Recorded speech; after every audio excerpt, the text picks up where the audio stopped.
Hi guys, and welcome back to my channel. If you're new here, my name is Shavonne, and welcome. I'd love it if you went ahead and hit that subscribe button and click the notification bell. That way you don't miss out on any of my crazy story times or my eyeshadow tutorials. So yes, first of all, let me just apologize for this video being super late.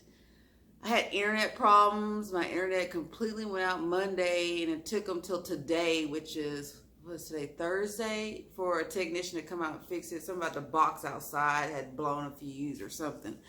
But I'm back, and I'm ready to tell these stories, so that's what we're going to do today. So, I don't even know what I should title this video, because it's just crazy. And I'm going to tell you right now, everything I've gone through in life, I've learned a lesson from. It's made me a better person. I may not have had, like, I don't know. I don't want to say I was naive, but I feel like I want to always think the best of people. And I want to always try to be a very positive influence on others as well. So with me saying that, let's get into the story. This was a time I dated a guy who was, I guess I could call him a reformed racist, and I didn't even know. Just saying it, I'm only laughing because it's so crazy to me. And like, I always want to see the good in everybody. And sometimes that could probably be dangerous. I'm pretty sure it could be dangerous. But anyway, so we're going to call him Mark. This is another one of those stories, like if his family or he sees this, he's going to know I'm talking about him.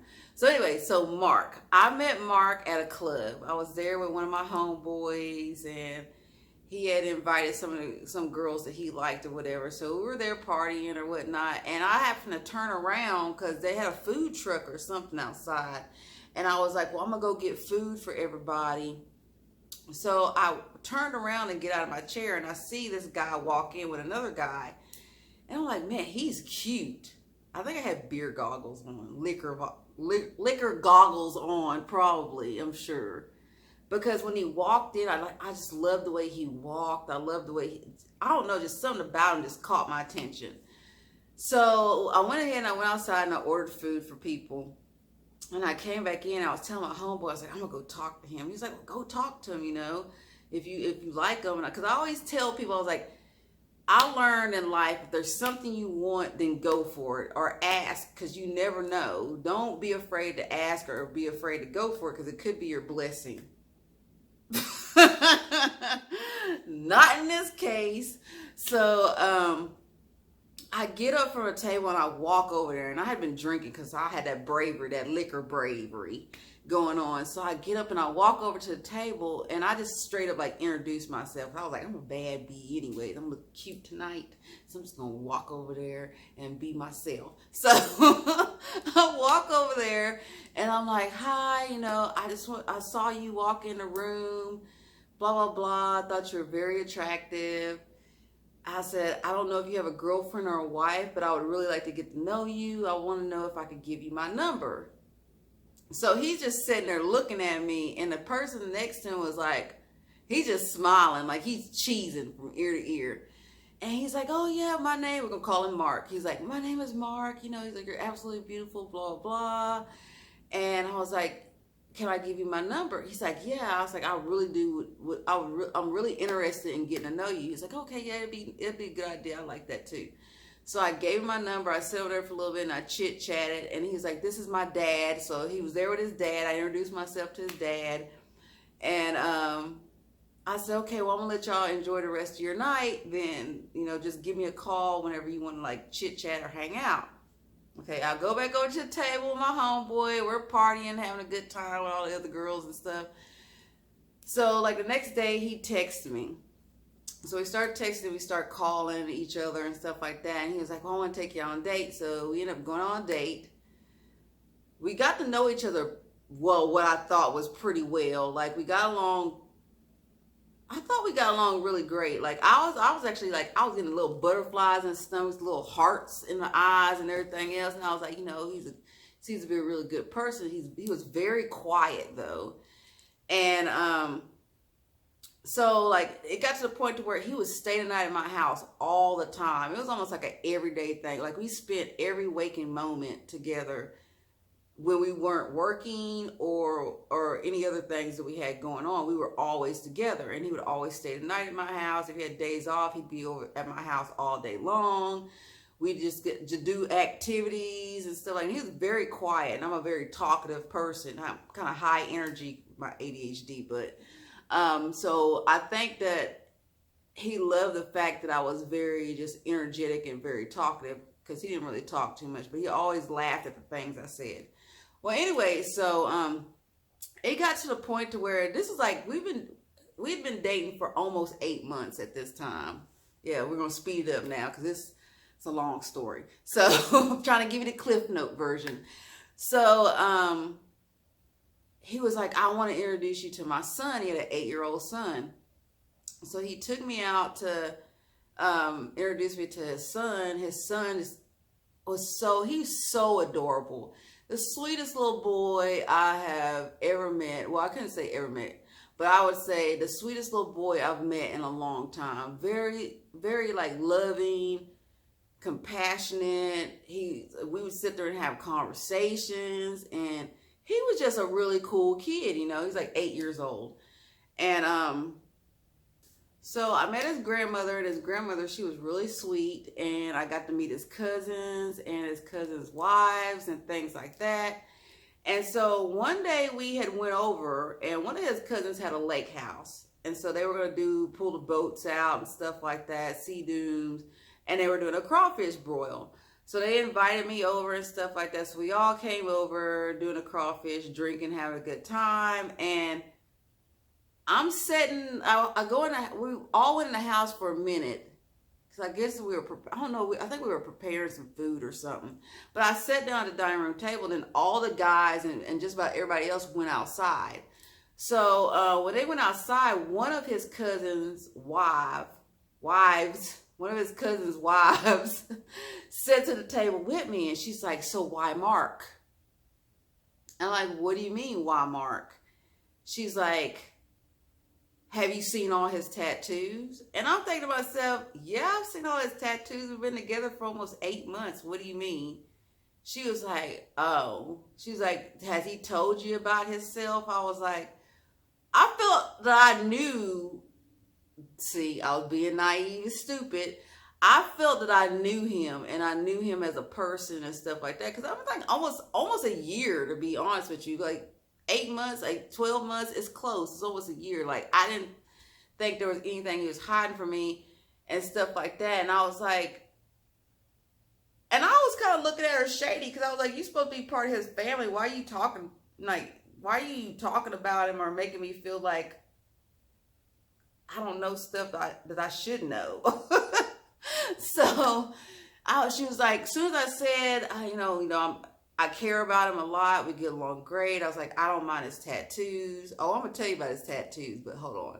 We going to get there. I was like, I don't mind his tattoos. And she looked at me like, okay.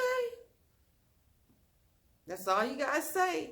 She gets up from her table and she walks off. Then his grandmother comes over. She sits down and she starts chatting with me. She's like, you know what? Mark is so lucky to have you in his life. She's like, my grandson absolutely loves you. All he talks about is you, how sweet you are to him. And like you actually sit down and have conversations with him. You don't treat him like he's a child and stuff like that. And she's like, but I don't understand, why would you choose Mark? And I'm thinking to myself, this is your family, your flesh and blood. And it's almost like they were trying to run me off. And I'm sitting there and I'm looking at them and I'm thinking, I said, well, he seems to be very caring. I said, we get along great and stuff like that. We haven't had any arguments or anything like that. Like, our relationship has been good. She says, well, you seem too intelligent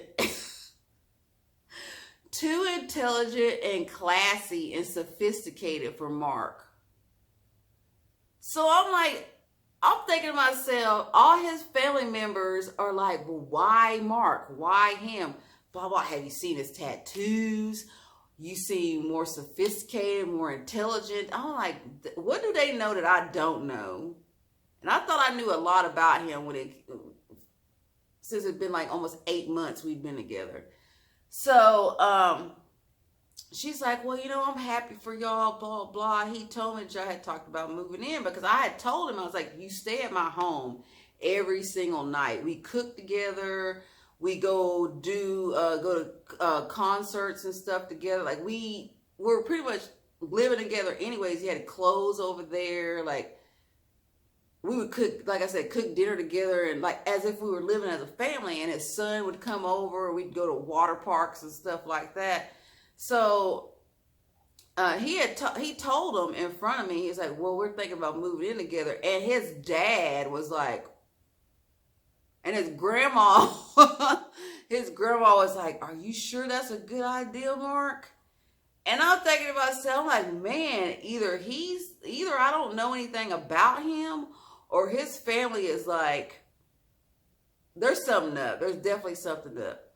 So anyways, we go on, whatever. We're like still hanging out. He ends up moving in with me and stuff like that. And I introduce him to my family and stuff like that. Like everything's going good. He come home from work. I have dinner cooking and stuff like that. The only thing I really didn't like about him at the time was the fact that he chain smoked cigarettes like a freight train. Like he would smoke literally 3 packs of Marlboro Reds. And I'm not a smoker. And I noticed too, when he moved in, every morning he would get up to go to work. And one thing I'm not going to take away from him, he was a hard worker. Like that dude was working hard, and like he didn't never miss a day. Like he was about making that money. I'm all about hard work and making that shmoney, honey. So, one thing I noticed though, when he would get up in the mornings to take a shower, he'd always take like 3 Bud Lights into the shower with him. He would have to drink at least 3 beers before he could even go to work to even be right. Hashtag a sign of an alcoholic. So, so I noticed that, and then I got to the point to where like I went and got a little pot, put sand in it, put it out on the balcony. I was like, if you smoking cigarettes, put the cigarette butts out in the sand in the pot, and we're good. One day I walk out there and the freaking pot's on fire. He had put paper in there, and he's trying to burn down the whole apartment complex. I was like, oh my God, you got to really pay attention to what you do. Don't put paper in the pot, just stick the cigarette in the sand. So, I mean, there was a lot of things that came up that was really like, it was like I'm making this is the thing though about me is I'm a very caring, compassionate person. I don't put up with no crap. Though I'm not one of those weak sauce type chicks or whatnot, but I try to be a good example for people, and I try to like think the best of people. But yeah, this is where the story gonna get real crazy now.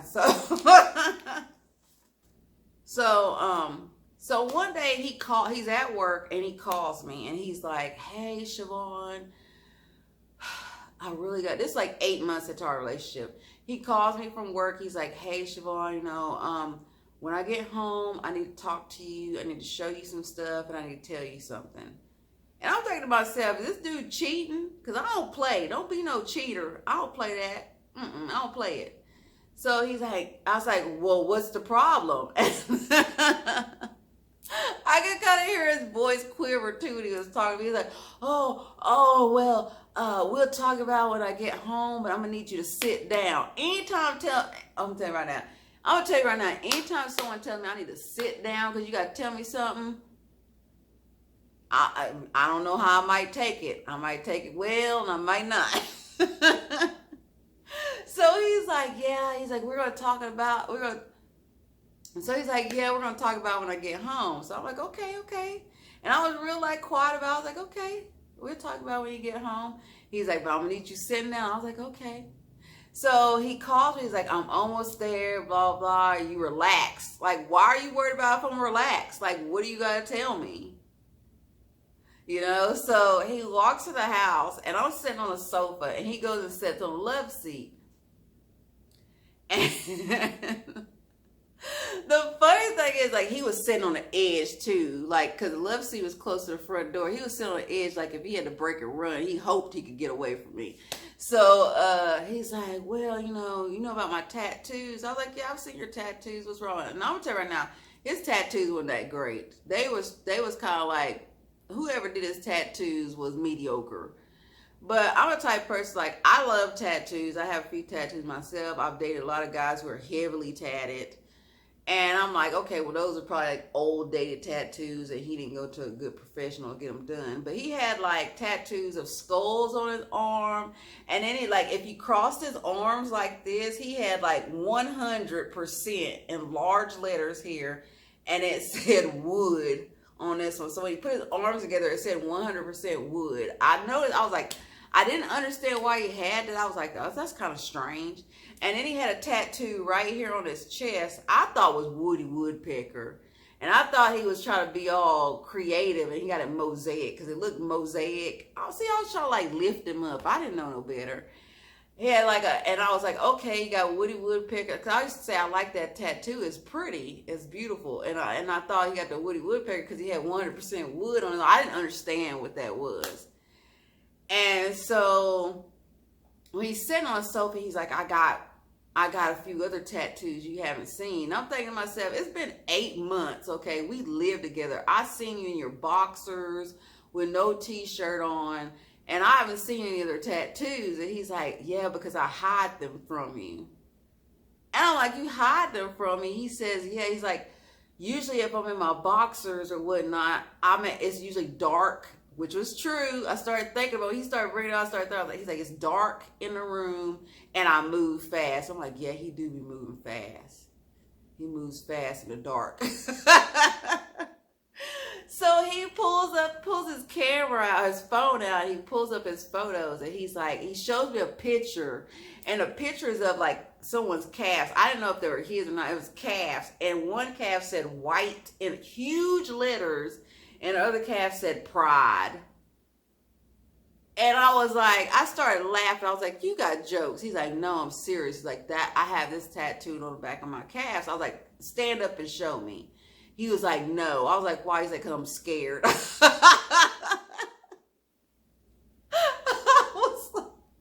don't know why guys think I'm so scary. I'm not that big. I'm like 5'4". Maybe it's the look in my eyes. I don't know. Because he was like, and then he started explaining his tattoos. He's like, my tattoo on my chest of what you consider a mosaic Woody Woodpecker is a peckerhead. And a peckerhead is if you look at the definition, is like an aggressive, like pretty much aggressive racist person is what it stands for. And he's like, that's why I have 100% wood too, is because of that. And he's like, and it's also tattooed where I think he said neo-Nazis have their badges tattooed on their chest. And I'm like, you do know I'm black, right? He's like, well, yeah. He's like, I care about you a lot, blah, blah. He's like, my family loves you and stuff like that. I said, and you got white pride tattooed on the back of your calf? He's like, yeah. I was like, stand up and let me see. He's like, no, I can't. I don't want to show you. I'm scared. So I'm sitting there and I'm looking, like I'm shook. I'm sitting there, I'm just looking at him. And he's like, well, he's like, well, there's something else I got to tell you as well. I was like, okay, well, what is it? He's like, I did 2 years in a penitentiary. I said, what? This is when I really started Googling people, was after this. I will Google you. I'll call the police department, go to the courthouse, whatever I got to do, run your name. That's when I started Googling people. He's like, I did 2 years in a pen. I said, for what? He said, I was caught driving a mobile meth lab. What? He's like, yeah, I used to be a meth fiend. The F? What? I was so shook and so in a state of shock that I was just like, and he was like, well, what I'm going to do is I'm going to go in the bedroom and I'm going to get a couple of my items of my clothing and I'm going to go stay at my dad's house for a few days and I'm going to give you time to think about it and see what you want to do. If you want me to move out, I'll move out.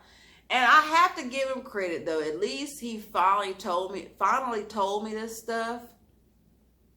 and gave me the option and the right to decide whether I still wanted to be with him. Because I was like, dude, you can never go swimming with me. You can't wear no swim trunks. I said, because you walk out there with some white pride on the back of your calf, we both getting jumped by my people. I can't even, like, I don't even know what to say. Like, I don't even know what to say. You can't. I say, if we're gonna stay together, you need to get that tattoo covered. At least get the white part, put a dragon, so like dragon pride or something. Like, we can't go out in public and you wearing shorts with that and you with a black woman. Heck no, it ain't gonna work. I ain't trying to get beat up in these streets with you. Nope, no sir. So he got a couple items of clothing. He went and stayed at his dad's house.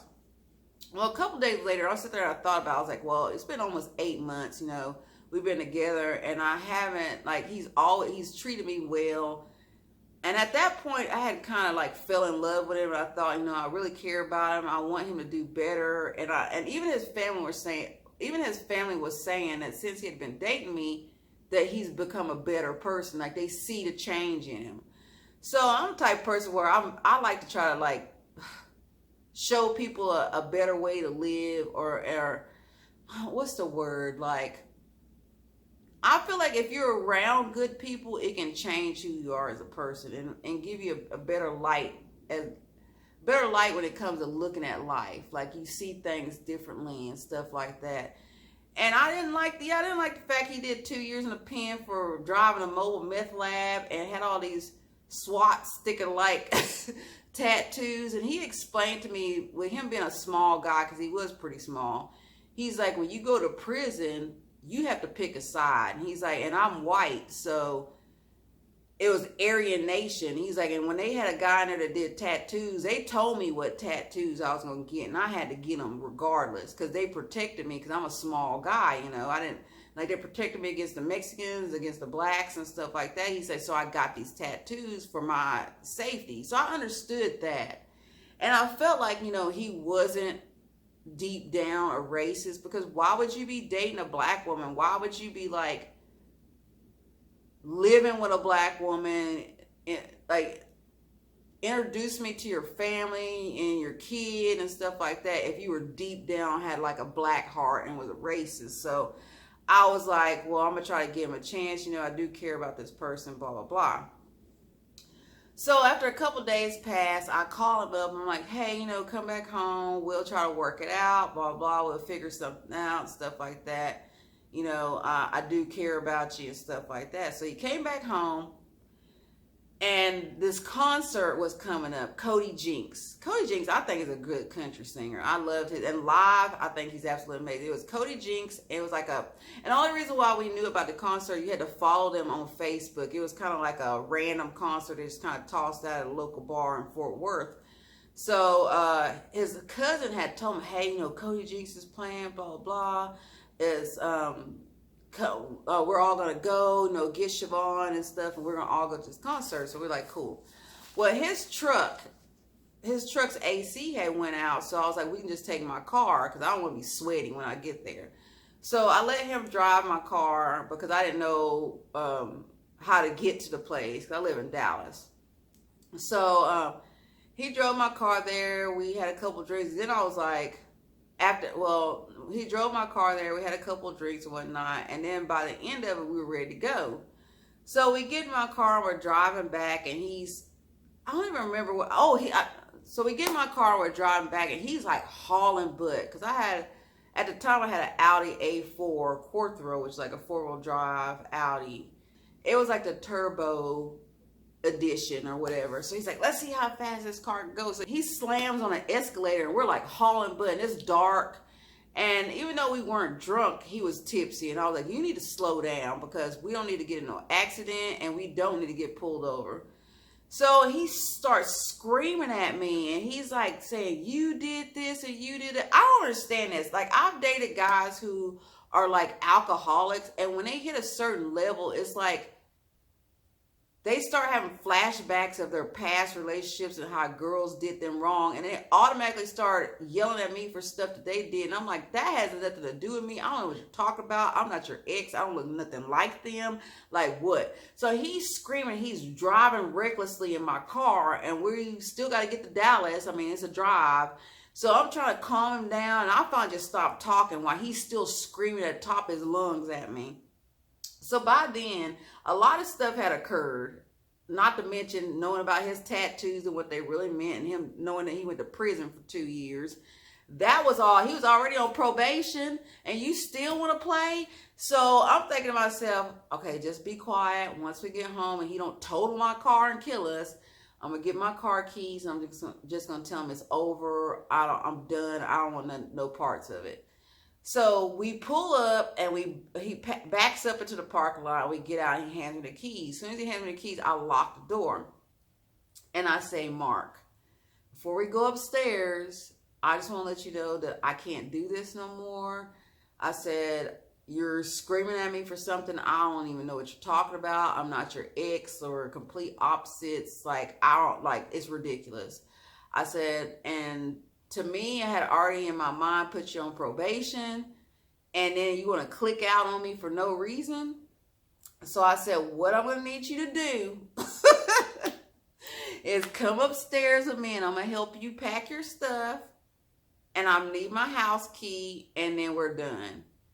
So we went upstairs. I folded his stuff. His stuff was washed. I literally cooked and cleaned and washed his clothes and took care of this dude.